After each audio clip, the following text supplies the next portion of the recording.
to introduce my colleague, Dr. Kasia Chawarska.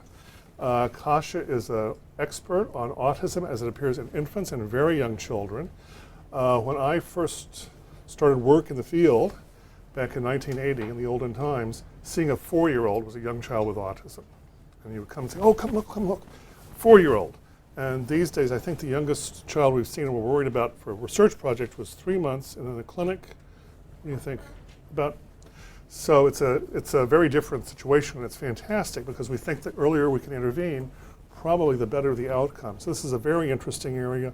The other thing that's very interesting about autism as it shows up in infants and young children is we get to see autism as it develops. And we think that may tell us something about what autism is and how the brain is involved and what parts of the brain are involved, but also may give us some clues for intervention as we think about what are the things that are thrown off. So, Kasia, it's all yours. Thank you very much. It's a great pleasure, as usual, to be here. I have a bit of a cold, so I might be speaking a little low. I hope you can hear me in the back. Is that okay? Yeah. All right. So in real life, I wear two hats. On one hand, I'm a director of the Toddler Developmental Disabilities Clinic, so I'm involved in a lot of clinical activities, and you will see some of that work reflected here in this talk. But I also run an early social cognition lab in which we study expression of autism on a somewhat micro level, experimentally, asking questions how children with autism process information, social information, particularly information about faces. So as you might have today in this talk, I'm going to talk a little bit about the onset and diagnosis of autism, how autism expresses itself in the first 3 years of life, and then I'll give you a quick preview of our work in the lab on face processing. You might have learned thus far in this course that autism is a complex neurodevelopmental disorder. Its symptoms can be quite severe and are expressed in two domains, primarily in social interaction and communication. Children with autism also have tremendous difficulties with another class of problems. They have unusual sensory interest, they have some unusual body movement, and quite repetitive or stereotyped interests. Symptoms of autism become apparent in a vast majority of cases before the 3rd birthday. However, diagnosis is typically delayed. Still in the US, as Fred mentioned, many years ago a child wouldn't be diagnosed with autism until the age of 6, 7, or 8.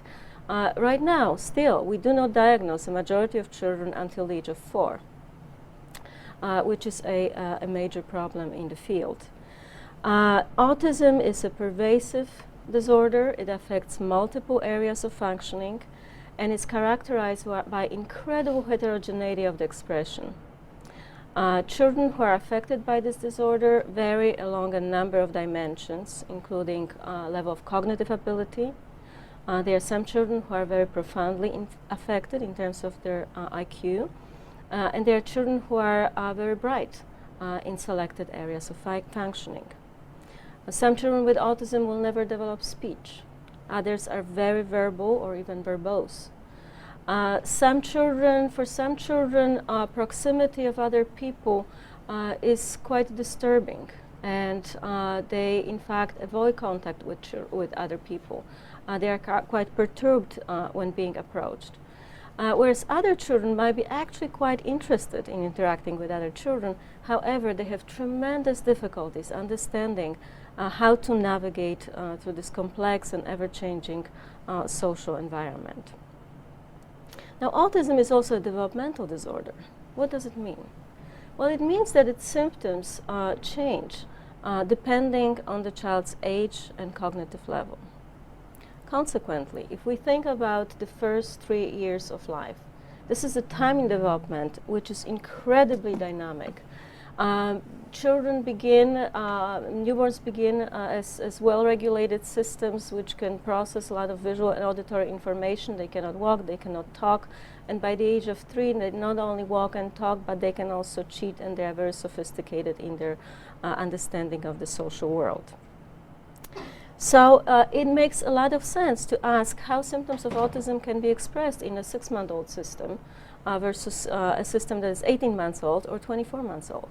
And for that reason, we here at the Child Study Center, we've been very interested in studying expression of autism in the first years of life, not only for diagnostic purposes, not only so we can detect these children very early on, but also so we can understand the underlying mechanisms of social disability and hopefully design better treatments so that we can prevent secondary symptoms from emerging and perhaps even I wouldn't say prevent autism altogether, but enhance the quality of life of children to the extent that is beyond imaginable right now.